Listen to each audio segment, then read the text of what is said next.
பாண்டியஸ்ட சரியில்ல. அடுத்து வர எபிசோட்ல மயில இருந்துட்டு, "என்னை எல்லாரும் மன்னிச்சிடுங்க. நான் பண்ணது எல்லாமே தப்புதான்னு" சொல்றாங்க. உடனே சரவணன் இருந்துட்டு, "இங்க பாரு, மறுபடியும் உன்னோட நாடகத்த ஆரம்பிக்காத.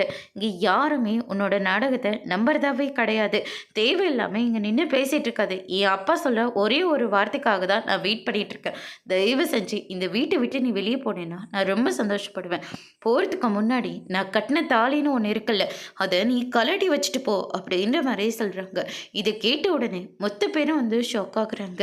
"டேய் சரவணா" அப்படின்ற மாரி சொல்றாங்க. "என்னம்மா மறுபடியும் இந்த ஃப்ராடு கூட என்ன வேலை சொல்லிட்டு இருக்கீங்களா?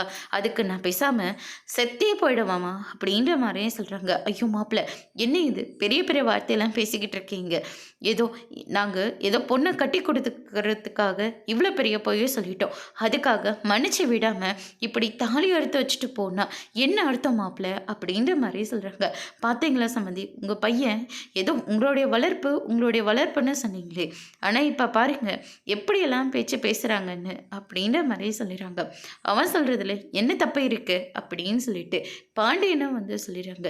"நியாயமா கல்யாணம் பண்ணியிருந்தா ஏன்டா இந்த வார்த்தையெல்லாம் நான் சொல்றேன்னு சொல்லி அவன 4 திட்டு திட்டியிருப்பேன். ஆனா வாய தொறந்தா பொய் மட்டும் சொல்ற ஒரு பொண்ண கட்டிக்கிட்டு அவன் பேசுறது சரியா தானே இருக்கு" அப்படின்னு சொல்லிட்டு பாண்டியன் வந்து சொல்லிறாங்க. "அப்பா, அதுக்காக அண்ணியோட தாலிய கழட்டி வச்சுட்டு போற சொல்றது, இது ரொம்ப பெரிய தப்புப்பா" அப்படின்னு சொல்லிட்டு நம்ம அரசி ஒரு பக்கம் சொல்லிக்கிட்டு இருக்காங்க. அதோட இன்னைக்கான ப்ரோமோ முடிச்சிருக்காங்க.